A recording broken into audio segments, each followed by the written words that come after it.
Hello students, welcome to Raghav Pathshala. हम पढ़ रहे हैं एक्सरसाइज 8.2 इंट्रोडक्शन टू ट्रिग्नोमेट्री का question number first. Last class में हमने क्वेश्चन नंबर थर्ड का सॉल्यूशन देखा था और थर्ड क्वेश्चन आपके बहुत इंपॉर्टेंट था कि एलएचएस से क्या लाना था RHS, but LHS RHS question में नहीं दे रखा था। मैंने बोला था अगर आपको एग्जाम में पूछा जाए तो सेम आंसर लाना, जिसका हमने आंसर लेके आए थे 3√2 - √6/8।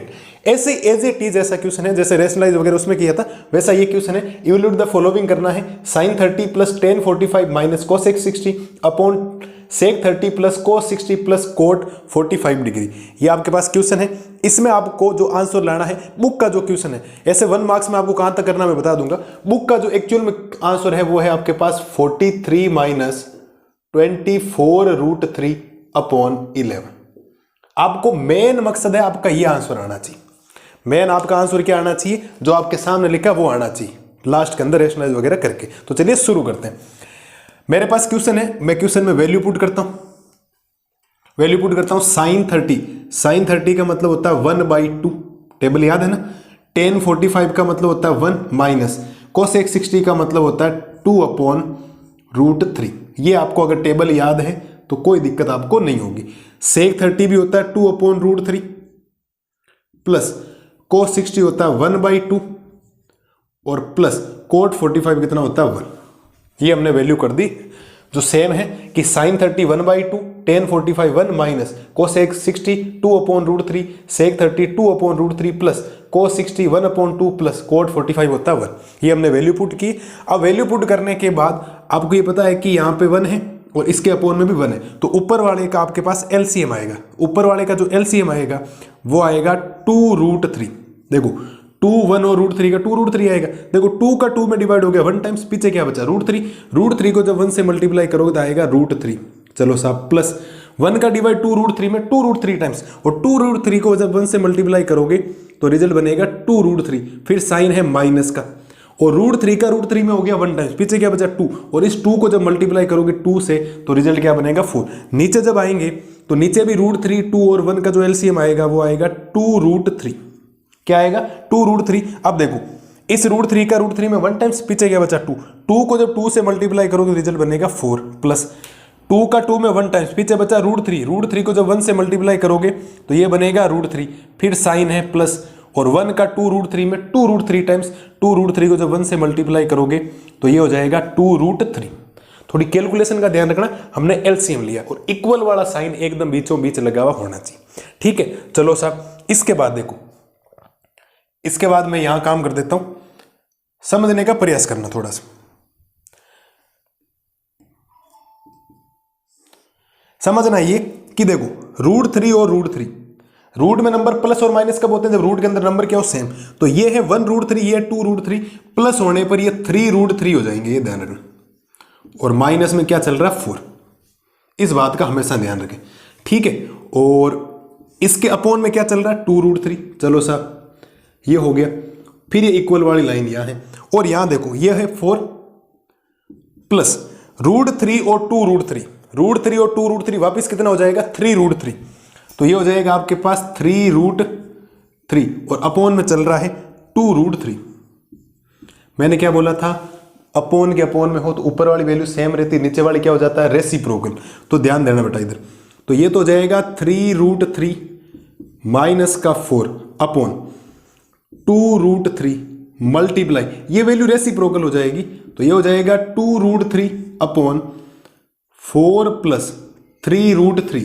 और आप थोड़ा ध्यान देंगे तो ये जो वैल्यू है कंप्लीट इस वैल्यू को क्या कर देगी, कैंसिल कर दे, क्योंकि सेम वैल्यू आ गई। तो ऊपर रिजल्ट क्या बचा, ये बचा है आपके पास 3√3 माइनस का 4। इसमें 3√3 को लिख देता हूं पहले, तो 3√3 प्लस में क्या बचेगा 4, और अपॉन में रूट नहीं होना चाहिए क्योंकि 11 लाना। मैंने 11 थर्ड वाले क्वेश्चन में क्या बोला था, रेशनलाइज करना। तो आप लिखेंगे रेशनलाइज द डेनोमिनेटर। क्या लिखेंगे, rationalize the denominator. Rationalize the denominator, denominator का हम क्या करेंगे, रेशनलाइज करेंगे, इस बात को ध्यान रखना। ठीक है सर, रेशनलाइज कैसे होता है कि जो भी साइन है नीचे प्लस का, ऊपर नीचे किससे मल्टीप्लाई करवाना, माइनस से। तो रिजल्ट बनेगा 3√3 माइनस का 4 अपॉन में हो जाएगा 3√3 प्लस का 4 मल्टीप्लाई हो जाएगा ऊपर नीचे 3√3 माइनस 4 से, और ये हो जाएगा 3√3 -4 से, प्लस का साइन था तो ऊपर नीचे किससे मल्टीप्लाई करवा दिया, माइनस से। ठीक है, तो ऊपर ये जो कंप्लीट ब्रैकेट मल्टीप्लाई, वैसे देखो सेम चीज है तो सेम चीज होने पर ये हो जाएगा 3√3 -4 का ये हो जाएगा whole square. As it is same value है ना, तो x को x से मल्टीप्लाई करते हो तो क्या हो जाता है, x² हो जाता है। वैसे ये 3√3 -4 का क्या हो जाएगा, होल स्क्वायर। और नीचे हमेशा ही रेशनलाइज करने पर आइडेंटिटी कौन सी बनती है, a + b a - b। ध्यान दो बेटा, देखो ये रहा a, ये है b, तो आइडेंटिटी बन गई यहाँ a + b, ये वापिस है a, ये वापिस है b, और बीच में साइन है माइनस का, तो a + b a - b माने तो a² - b²। यहां बन गई आइडेंटिटी a² - b²। तो नीचे आइडेंटिटी बन जाए a² माने तो 3√3 का स्क्वायर, 3√3 का स्क्वायर माइनस b² माने तो 4 का स्क्वायर। चलो साहब, a - b का होल स्क्वायर क्या होता है, a - b का होल स्क्वायर होता है a² माइनस का 2ab + b²। तो a² यानी 3√3 का स्क्वायर, फिर माइनस का 2 × a माने तो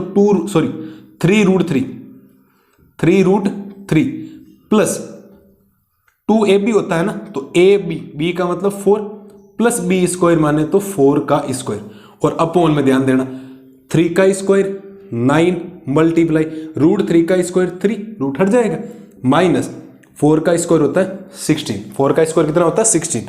ठीक है, हमने एक आइडेंटिटी यूज की, तो आइडेंटिटी साइड में आप जरूर लिखें, थोड़े दिनों बाद में भूल जाएंगे आप। a - b का होल स्क्वायर माने तो a² माइनस का 2ab प्लस का b²। ये हमने आइडेंटिटी यूज की। अभी आपको लगे सर आइडेंटिटी लिखने कहाँ जरूरत, थोड़े दिनों बाद में जब क्वेश्चन को देखोगे ना दिमाग उड़ जाएगा, ये कहाँ से लिख दिया मैंने। ठीक है, तो अब ध्यान दो, 3 का स्क्वायर वापिस 9 मल्टीप्लाई √3 का स्क्वायर 3 माइनस इन दोनों को मल्टीप्लाई करो, 2 को 3 से करवाओगे 6, 6 को 4 से करवाओगे 24 √3 प्लस 4 का स्क्वायर कितना होता है 16, अपॉन में 9 को 3 से किया 27 माइनस का 16। ठीक है, तो ऊपर ये इनका मल्टीप्लिकेशन हो गया 27 माइनस का 24 √3 प्लस का 16 अपॉन में 27 माइनस 16 कितना होता है 11, और 27 और प्लस 16 होता है 43, तो 43 माइनस 24 √3 अपॉन 11। जो इस क्वेश्चन का आपके पास फाइनल क्या बना है, रिजल्ट बना है, ये इस क्वेश्चन का जो आंसर आपको बुक में लाना है एज इट इज फोटोकॉपी क्या होगी आपके यहाँ पर मैच हो गई। तो ध्यान रखें ये दोनों क्वेश्चन बहुत ज्यादा इंपॉर्टेंट है, आप इसको स्टार लगा लें, स्टार लगा के करना पड़ेगा आपको। ठीक है, काम करना पड़ेगा, आपने आइडेंटिटी कहाँ यूज की, कहाँ काम किया। थर्ड अगर क्वेश्चन आपको आता है तो क्वेश्चन नंबर 4 में आपको कोई दिक्कत नहीं होगी। ये 8.2 के 2 ऐसे क्वेश्चन है जो 8.3 के क्वेश्चन को क्या कर रहे हैं, कंपटीशन दे रहे हैं कि अगर आप आ रहे हो तो मैं भी और में आने के लिए तैयार हूं। ठीक है, तो ये है क्वेश्चन आपके फर्स्ट का 4th पार्ट। अब 5th पार्ट है, ऐसा इंपॉर्टेंट है, इसका आंसर 67/8 है पीछे, बाकी अगर आंसर वो आए तो ठीक है, 67/12 ऐसा ही। ठीक है, तो मैं जल्दी लाता हूं उसका सॉल्यूशन, आप एक बार आराम से इसको बिना देखे सोल्व करें। कहाँ मैंने आइडेंटिटी लगाई, कहाँ क्या काम किया। मिलते हैं जल्दी नए क्वेश्चन का सॉल्यूशन लेके, तब तक के लिए आप इस क्वेश्चन को सोल्व करें। ठीक है, थैंक यू।